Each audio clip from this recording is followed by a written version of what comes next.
there was just a mass shooting in Rhode Island yesterday that I mentioned at the top of the show by a trans person, a man claiming that he was female. But before that, there was one last Friday, which was horrific. 8 dead, 25 injured in Canada. This is at the Tumbler Ridge Secondary School in British Columbia. And this was unbelievable. The initial alert described the shooter as a female in a dress with brown hair. I mean, that's just dangerous. You're just actually endangering lives. It was a man dressed as a woman, pretending to be female. And then the police later described the shooter as a gun person. Mm-hmm. They wouldn't call him a gunman, gun person, and was actually correcting people on the gender so that we didn't offend the dead mass shooter. He was a biological male who started identifying as female back in 2023.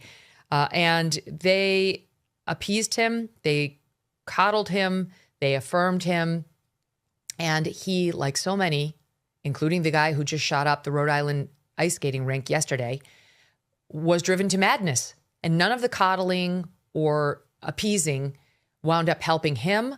And it actually endangered their families and those around them, including the community. And even in death, in a place as fucking nutty as Canada. I'm sorry to my Canadian friends, but your country's lost its mind. They'll lecture you on pronouns posthumously, standing in a field of blood with the 25 people who are still struggling to save their lives with 8 dead all around them.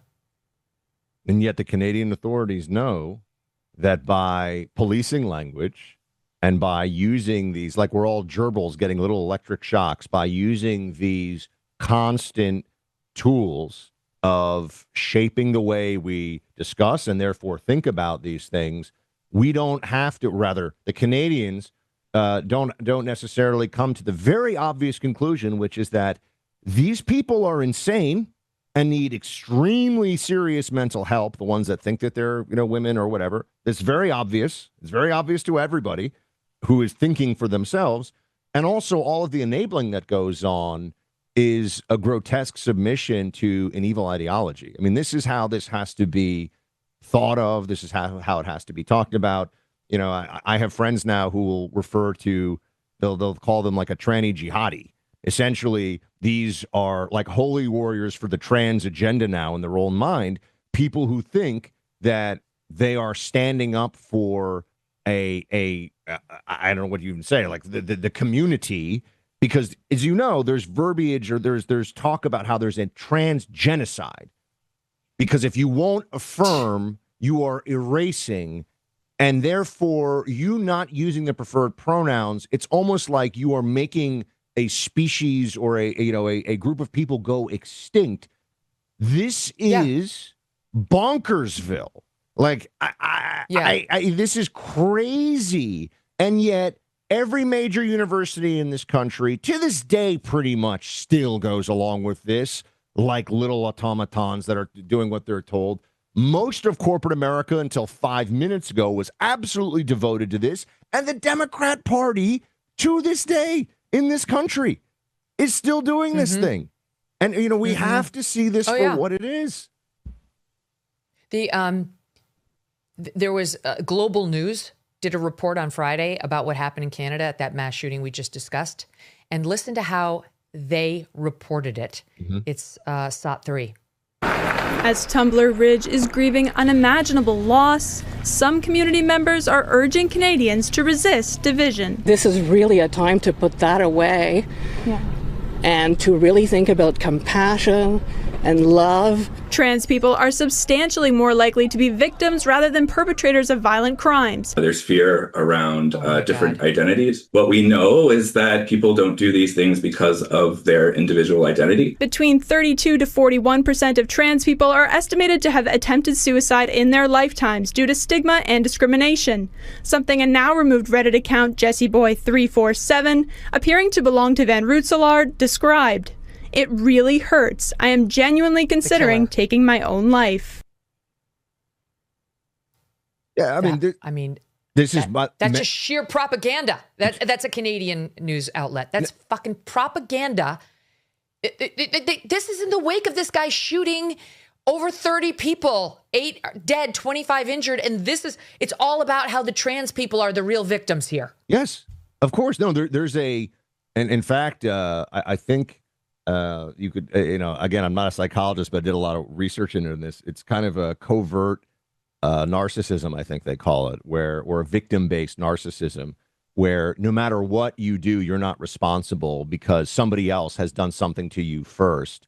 And therefore, you're absolved of all moral agency.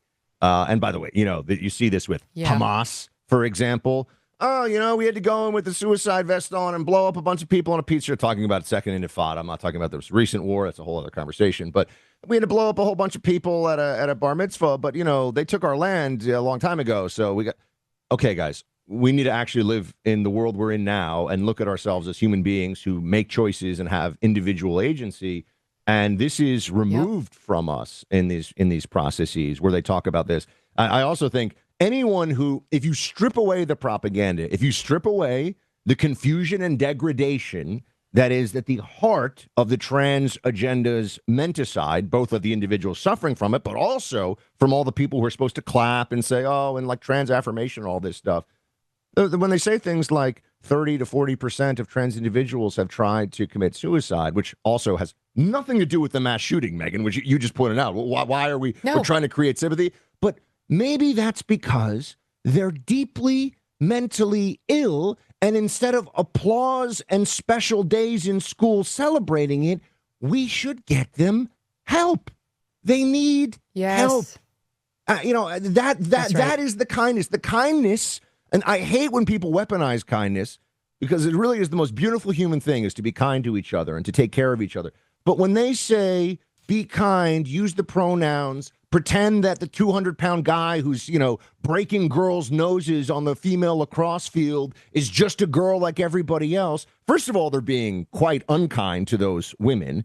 And in the case of these horrible situations with these mass shootings, it's really, it is evil for the state and for the society. You're endangering your community. You're Correct. endangering your own kids, your society's kids. That's why, Buck, it's like this year we met Tish Hyman, who is now running for mayor out in L.A. You know her. Oh, I'm going to show you the clip, and she's going to come to mind immediately. But that's why it's so, I call it, I always try to make this show, I call it cool water over a hot brain. I don't want the audience to ever have to work for it. I want them to hear the news and it's that they understand it immediately, because I didn't use a term that not everybody understands without defining it. I didn't reference a news story that not everybody knew about without giving them a quick two-liner on it. And Tish Hyman is cool water over a hot brain. Tish Hyman went out to the Gold's Gym and tried to work out and saw this dude pretending to be a woman, but barely, continuously stripping down in the women's locker room. And she had it. I'm going to show you the clip. You'll remember her, but she's cool water. Here it is. Gold's Gym, men, grown men with big dicks in the women's locker room. And that's why I'm getting kicked out. And I want to make sure the girls know. The fuck? Everybody saw that man in the fucking locker room. No one's saying shit. And I'm fucking done with it. It's fucking stupid. It's dangerous. Me naked in front of a man without my permission. But I ain't the one who gets kicked out the gym, y'all. I'm terminated for not wanting men in the locker room. All right, Buck Sexton, you tell me, as the author of Manufacturing Delusion, what makes a Tish Hyman say, F this, it's a no, versus the so many others who get caught up in the madness, bend the knee, say the pronouns, whatever. We're just on the trans thing right now, but we could apply this across the board on the woke issues. Well, first of all, she's a civil rights hero. And I know that the media will never say that, but she's standing up for the civil rights of women. Full stop. If I had a daughter, I have a little son, but if I had a daughter who was trying to work out in the gym and she had some dude next to her, and the whole, so we can't have gender separate spaces, we can't have women feeling safer, and anyway, we know this, but you're asking a very important question, and I do get into this toward the end of the book. And by the way, one thing that I'll just note I have a whole chapter, Megan, on how mind control in the era of AI and deep fakes and possibly even brain implants, like we're entering a whole new. So it's really important to understand all this stuff now and how these things work together and how these tactics are used against populations for control and for power, because that's ultimately what this is about. This is about controlling people so that, you know, you can be in power, the group, the entity, whatever, the individual. There was also incredible brilliance and beautiful thought that came out of some of the dissidents. And one of the great examples of that would be Alexander Solzhenitsyn. And his probably most famous phrase is, "Live not by lies." And that's it's a very important proclamation. It's a very important mantra. The woman that you showed here out at that gym, and I remember that clip very well. We talked about it on radio. She refuses to live by the lie. She just won't do it. And if you go through your life that way, if you refuse to live by lies, it's really hard to control your brain. It's really hard to make you part of the hive mind, to make you a tool in someone else's quest for power, to bring you into political madness, the madness of crowds. And really all starts with the individual. There's no group defense against this. That's what everyone has to do. It's all an individual. It's a group process of falling into madness, but you only return to your senses one by one, as actually Mackey in The Madness of Crowds wrote not too far back. So yeah, that's Buck, this is incredible. This is such an important book right now. I mean, this social experiment, this seizing of control in every corner is happening all around us. It really does explain what we have seen on the streets of Minneapolis, what we've seen when it comes to the trans madness, what we've seen when it comes to some of these mass shootings, what we've seen with the crazy race essentialism and people pretending that things are as bad right now as they were during Jim Crow. It's because these people have been the victims of manufactured delusion. International disputes, inflation, rising national debt, digital currency. There is a never-ending list of reasons gold has risen over 700% in the last 20 years.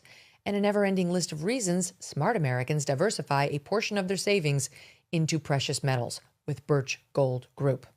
Gold can thrive during uncertainty, which is why it is a crucial part of a balanced strategy. It gives you peace of mind given all the events that could impact the U.S. economy. See if holding gold in a tax-sheltered retirement account is right for you. Birch Gold can help you convert an existing IRA or 401k into an IRA in gold.